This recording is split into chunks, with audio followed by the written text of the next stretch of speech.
Hey everybody, it's Ron from Pick Dawgz, and this is Ron's Rundown. We're going to go over the MLB games scheduled for Sunday, September 28th, 2025, the final day of the 2025 MLB regular season. I want to say thank you so much for all your support this season, the fourth year of Ron's Rundown. I love talking baseball with all of you, our great members of our Pick Dawgz community. And we'll be back for the postseason, of course, on Tuesday throughout the MLB postseason, and then we get ready for college basketball, the Bank Shot Breakdown in November. If you like this video, make sure to hit that thumbs up button and subscribe. Put your baseball picks in the comment section below. Let me know who you think is going to win the World Series and those futures bets for the playoffs in 2025. And if you're looking for my best bets and the games I love the most, you can find those at the Premium Picks tab at pickdawgz.com. Of course, I'll have my MLB Rundown Best Bet, my top play in baseball, but I also have my NFL Play of the Month, my favorite play of the NFL season so far, at pickdawgz.com. There's also a link in the description. Alrighty, here we go. Here are the games for the MLB regular season finale. First up, we've got the Orioles and the Yankees. We're going to see Kyle Bradish and Luis Gil as the projected starters. And I do believe that the Orioles actually have the starting pitching advantage in this one, even though Luis Gil has been a profitable starter and has pitched pretty well, 52 innings and a sub-4 ERA. I don't love the fact that his strikeout numbers have really dipped as of late. He's had less than 4 strikeouts in 3 of his last 4 games. So while they've been successful outings and a lot of Yankees victories, I do think that Gil is a starting pitcher that does need to miss a lot of bats to be successful long term. That's good that he's not giving up a ton of sharp contact and home runs, but that control is still an issue. 31 walks in 52 innings, not great. I mean, you got Kyle Bradish on the other side who pitched really well against these Yankees last series. 6 innings, 1 run, 9 strikeouts. He's in great form, obviously a shortened season for him with the injury, but 28 innings, 39 strikeouts. He's been excellent so far, and the Orioles will certainly look for him to be a big contributor next year in their rotation. But for me, I think Baltimore can compete in this game and at least, cover the run line. So I'm going to take the 1.5 runs with the O's. Next up, we've got the White Sox and the Nationals. We got Shane Smith for Chicago. No official starter right now for Washington. I mentioned that's the unfortunate part of the final series of the season is a lot of lack of information for pitching changes, scratches, and then sometimes teams don't even announce a starter until a couple of hours before the game. So we'll see what Washington decides to do, but I think Shane Smith's a great option for Chicago. Had a great start to the season, definitely struggled right around the All-Star break and right after, but now in the final month of the year, really, I mean, outside of that one game against the Orioles where he gave up 6 earned runs, he's been sharp for Chicago. I think he's their best starting pitching option, and I think the White Sox are going to win this game on the road. I think, these are 2 not-so-great bullpens, lineups that have been hit or miss, but I do think Chicago has the advantage there. I'm going to side with the White Sox on the money line. Next up, we've got the Twins and the Phillies. We got Christopher Sanchez and Simeon Woods Richardson as the starters. Now, the Phillies are going to have a bye, and they're not going to have to play in the wild card round in the National League, but I still wouldn't be shocked to see Sanchez not pitch that deep into this game. I also wouldn't be shocked to see him get scratched before the game, as he should be their number 1 option in the rotation when it comes to postseason baseball, as he's been excellent. I mean, he's having a great season. He's in great form. 7+ innings in 4 of his last 5 starts. Good strikeout numbers. Control's been great. So, I do think he will get some work. Like I said, the Phillies will have the bye, but maybe 5 innings or so. I don't think he'll go that 7+ innings in a pretty much meaningless game. And then when you got Simeon Woods Richardson having pretty good numbers down the stretch for Minnesota, he's given up 3 runs or fewer in 4 straight games. Pretty good strikeout numbers himself. I think it's going to be a low-scoring game, maybe a boring game. The series has been overall pretty boring, so give me the under in Twins-Phillies. Next up, we've got the Rockies and the Giants. We got McCade Brown and Logan Webb as the starters. Logan Webb has pitched well against the Rockies this year, but not as dominant as you would think. He's given up 13 base hits against them, a .280 opponent's batting average. The Rockies have had some base runners against Logan Webb in about 13 innings of work, and McCade Brown's coming off his best start at the Major League level by far. 5 innings, 1 run, 10 strikeouts against the Seattle Mariners and a run line cover. They lost that game, but it was only 4-3, and I think we could see something similar in this one. I think the Rockies have a chance at the outright win, and at this kind of price, you can take 2.5 runs, if not 1.5 runs, and still, get a pretty solid price on the road. So I'm going to side with the Rockies here, and plus the 1.5 runs, plus the 2.5 runs on the run line. Next up, we've got the Royals and the Athletics. We've got Cole Ragans for KC, but no official starter right now for the A's.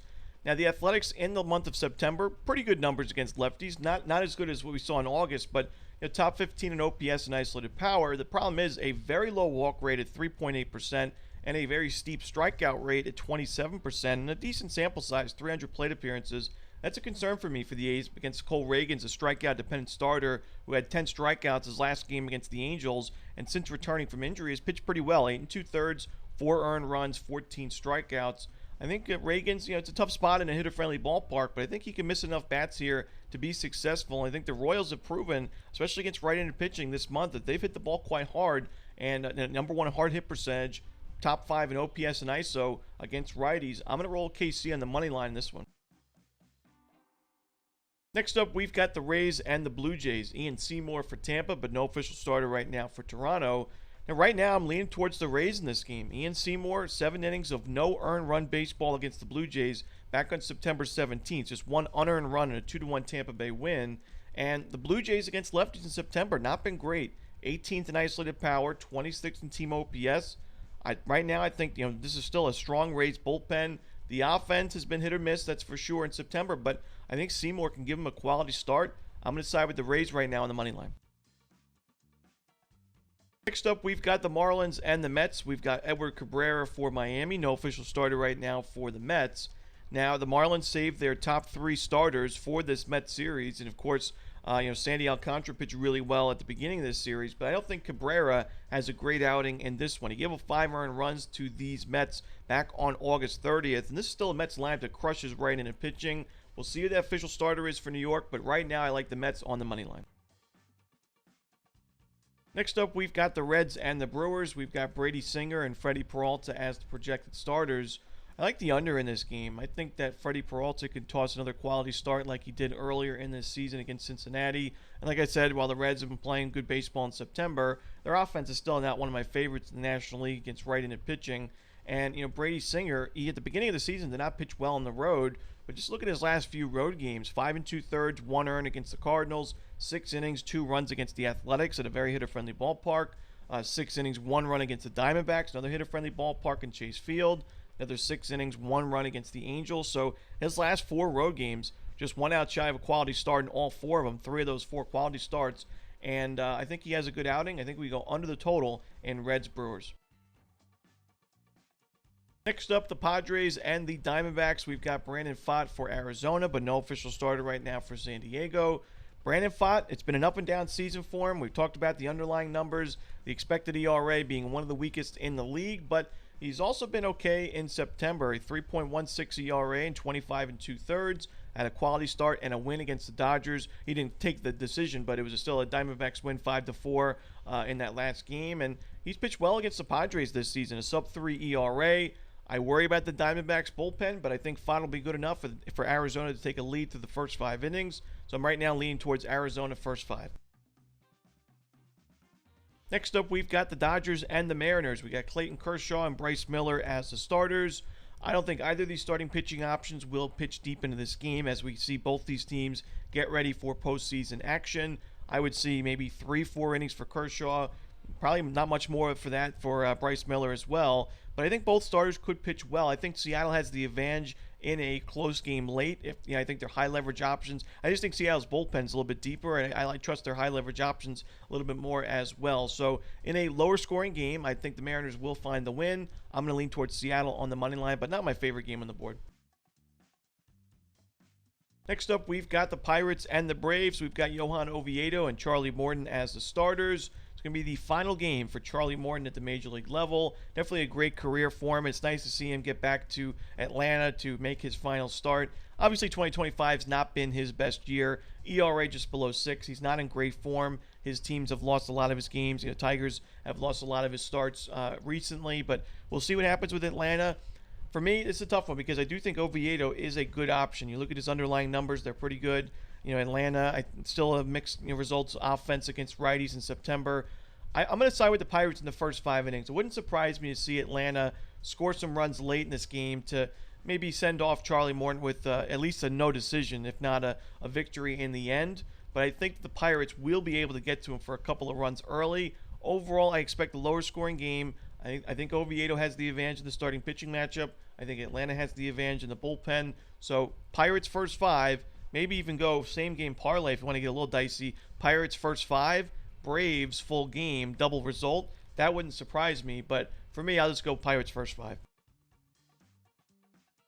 Next up, we've got the Guardians and the Rangers. Still waiting for a starter for Cleveland. We should see Patrick Corbin going for the Rangers. Slight lean for me with Cleveland in this game. I don't really love what we saw from Corbin in the second half of the year. I think he was competitive as a starter in the first half, but did regress quite a bit since the All-Star break. And Cleveland has been hit or miss against lefties this season, but in the second half of the year, they did improve those numbers a bit, and I think they can get to Corbin. I think they also still have the superior bullpen. So give me the Guardians in this one on the money line. Next up, the final game for the 2025 regular season. It is the Cardinals and the Cubs. We should see Javier Assad for Chicago. Looks like a bullpen game for St. Louis. I've mentioned I'm not the biggest fan of Javier Assad. He's got an ERA just above 4, but the underlying numbers this year and even last year, not great. And I think he could struggle. I don't expect him to be a starter in this rotation in the postseason. He may be featured out of the bullpen for Chicago. I still wouldn't love that option for the Cubs, honestly. I'm going to lean towards St. Louis in this game, but not my favorite game on the board. And that's it. Those are the games for Sunday in baseball. Hope you enjoyed this video. Again, if you're looking for my best bets, you can find those at pickdawgz.com under the Premium Picks tab. I've got my NFL Play of the Month, so don't miss out. And again, there's a link in the description. As always, this is Romanelli. Good luck.